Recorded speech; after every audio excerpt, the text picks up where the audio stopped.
Good morning everyone, welcome back to my channel. আশা করি সকলে ভালো আছেন আর আমিও ভালো আছি।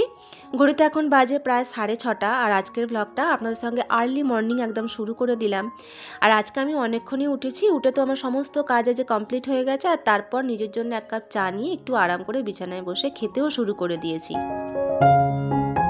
তো এই কুমড়োটা না ফ্রিজেই রেখেছিলাম, কিন্তু একটু না পচে মতো গেছিলো, সেই জন্য ভাবলাম যে একে একটুখানি কেটে ছেটে বাদ দিয়ে যেটুকু ভালো পাবো সেটা একটুখানি রোদ্দুর লাগিয়ে রেখে দিই।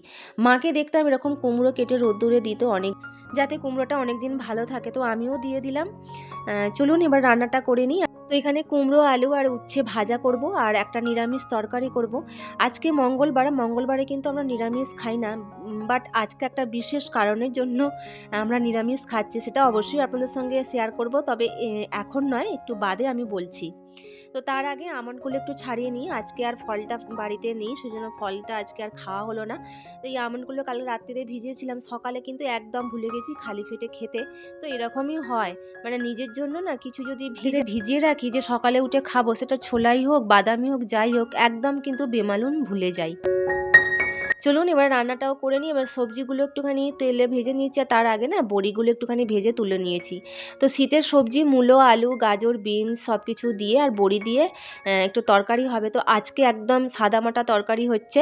আমি কিন্তু আজকে আদাটা টমেটোটা কিন্তু গ্রেট করেই দিয়ে দিয়েছি, মানে টমেটোটা গোটাই দিয়ে দিয়েছি আর একটুখানি আদা গ্রেট করে দিয়ে দিলাম। আর বেশ খানিকটা জল দিয়ে এখন একটুখানি নুন হলুদ দিয়ে গুঁড়ো লঙ্কা দিয়ে সেদ্ধ করব আর তারপর নামিয়ে নেব।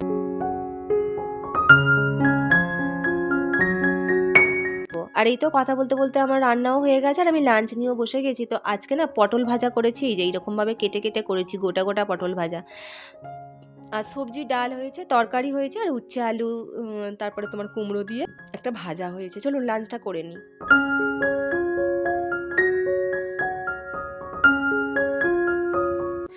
গুড ইভিনিং এভরিওয়ান, ঘড়িতে এখন প্রায় 6:30 মতো বাজে। আর আমার আউটফিট থেকে বুঝতেই পারছেন কোথায় একটা বেরোনোর জন্য আমি রেডি হয়েছি। তো সেটা কোথায় যাচ্ছি সেটা অবশ্যই আপনারা দেখতে পাবেন। এখন যাওয়া যাক, অনেকক্ষণই দেরি হয়ে গেছে। তো বিকেলে চাটা খেয়ে একদম রেডি, আর বিছানাপত্র কিছুই এখনও গোছানো হয়নি, আবার তো এসেই শোয়া হবে। তো আজকে আর সেই গোছানোর মতো টাইমটা আমার হাতে ছিল না, আমি রেডি হয়ে গেছি। তো যাচ্ছি হচ্ছে একটা জায়গায়, সেখানে গিয়েই আপনাদের সঙ্গে আমি শেয়ার করব। চলুন আমার সঙ্গে আপনারাও চলুন, আই হোপ আপনাদেরও ভালো লাগবে। চলুন। পুরো রসগোল্লা নিয়ে ভালো। তো যাবার আগে একটুখানি মিষ্টির দোকানে ঢুকেছি, মিষ্টি কিনে নেবো। আর এই তো আমার মিষ্টিটাও কেনা হয়ে গেছে। এবারে একটা টোটো ধরে সোজা কিন্তু চলে যাব যেখানে যাওয়ার জন্য আমরা একদম সকাল থেকে অধীর আগ্রহী ছিলাম। আর টোটোও আমরা পেয়ে গেছি। আর এই রাস্তাটা ধরে আমাদেরকে নিয়ে যাচ্ছে, এত অন্ধকার আর দুদিকটা না পুরো বাঁশবাগান, আর একদম পুরো ভুতুড়ে লাগছে যাকে বলে, বেশ কিন্তু ভয়ও লাগছিল। আর এই তো আমরা টোটো থেকে নেমেও গেছি, এবারে 2 মিনিট হাঁটলেই কিন্তু আমরা সেই জায়গায় পৌঁছে যাব। আর ফাইনালি কিন্তু আমরা এসেও গেছি, এটা হচ্ছে এন্ট্রি গেট। আর আমরা কোথায় এসেছি জানেন, সেটা হচ্ছে যে আমতার খড়িয়া বলে একটা জায়গা আছে, সেখানে না একটা বিশাল বড় কালী পুজো হয় প্রত্যেক বছর এই মাসে, মানে অগ্রহায়ণ মাসে কালী পুজোটা হয়, সেটাই কিন্তু দেখতে এসেছি।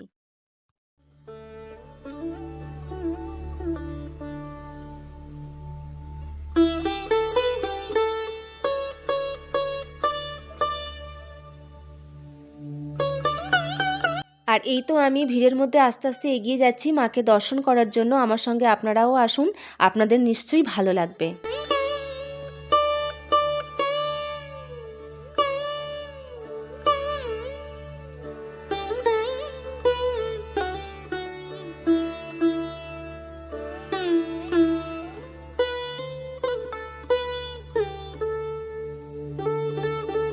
এখানে কিন্তু সকাল থেকে গণ্ডি কাটা আরম্ভ হয়ে গেছে, এখনও কিন্তু বহু লোক গণ্ডি কাটছেন, তাদের মনস্কামনা পূর্ণ হয়েছে তাই জন্যই। আর হাজব্যান্ডকে বললাম যে তুমি আগে যাও, ধূপবাতিটা দিয়ে আসো, তারপরে আমি যাব, কেননা দুজনে একসঙ্গে যাওয়া যাবে না, সামনে কিন্তু প্রচণ্ড ভিড়, মানে বহু দূর দূরান্ত থেকে লোক কিন্তু এখানে পুজো দিতে এসেছেন। আর খড়িয়াপের কালী পুজোর কিন্তু একটা বিশেষ নামকরণ আছে এবং এটা কিন্তু সবাই জানেন, খুব বিখ্যাত কিন্তু এই পুজোটা। আর আমিও এখানে একটু ধূপবাতি জ্বেলে দিলাম। তো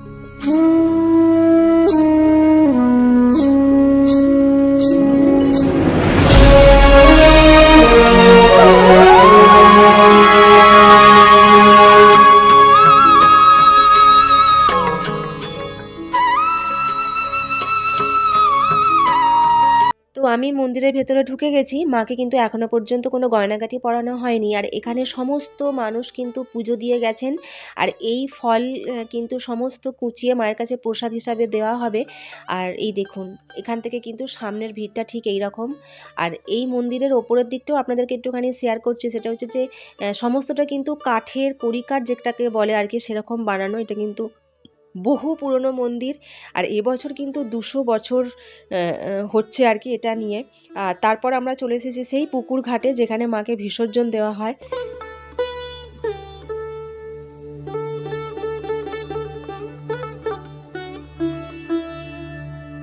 তো আমাদের পুজো দেওয়া মোটামুটি হয়ে গেছে। পুজো দিয়ে ধূপবাতি, পুজো তো দেওয়া হয়নি কারণ আমাদের দিতে নেই পুজো, ধূপবাতিটা দিয়ে। আর এটা হচ্ছে ঘাট। তো এখানে ঠাকুর সম্বন্ধে এবং এই পুকুরটা সম্বন্ধে অনেক গল্প কিন্তু হাজব্যান্ডের কাছে আমি শুনেছি।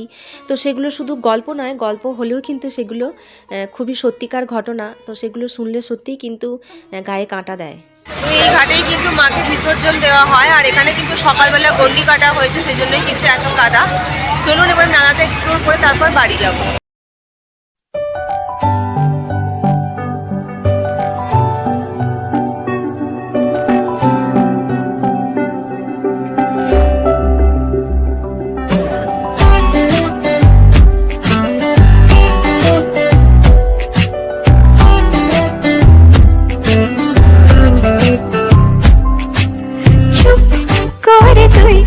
কেন ছিলে শুধুই মনে বেঁধে রেখেছু কথা,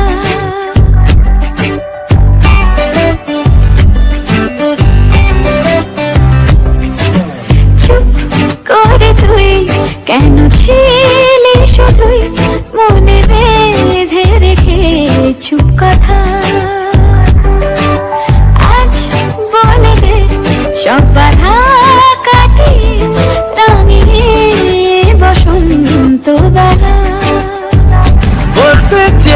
তো মেলায় কিছুটা ঘোরাঘুরির পর তারপর ভাবলাম যে চলো এর ভেতরে কি আছে একটু দেখা যাক। তো 20 টাকা করে টিকিট নিল। আর তারপরে ভেতরে এসে দেখলাম যে এই রকম মিউজিয়ামের মতো অনেক কিছু সাজিয়ে রেখেছে, যেগুলো নাকি ভীষণই অবাস্তব জিনিস।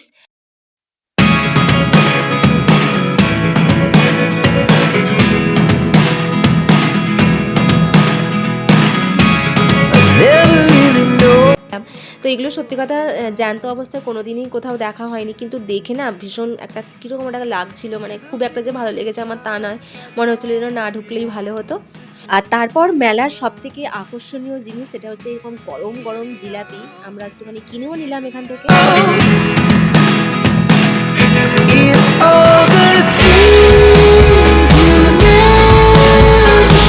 দার্জিলিংয়ের মতো ঠান্ডা।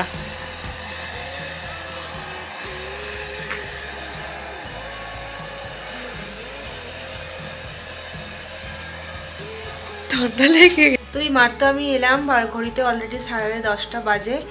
আর প্রচণ্ড বাইরে ঠান্ডা, মানে টোটোই করে আসছিলাম, পুরো গা হাত একদম বরফ হয়ে গেছে। সেই জন্য হেয়ার ড্রায়ার নিয়ে একটুখানি হাতগুলো গরম করে নিলাম। চলুন আজকের মতো ভিডিওটা এখানেই শেষ করব। যদি ভিডিওটা আপনাদের ভালো লেগে থাকে অবশ্যই একটা লাইক করবেন আর কমেন্ট করে জানাবেন কেমন লাগলো। দেখা হচ্ছে নেক্সট ব্লগে। আজকে এই পর্যন্তই, সবাই ভালো থাকবেন, টাটা।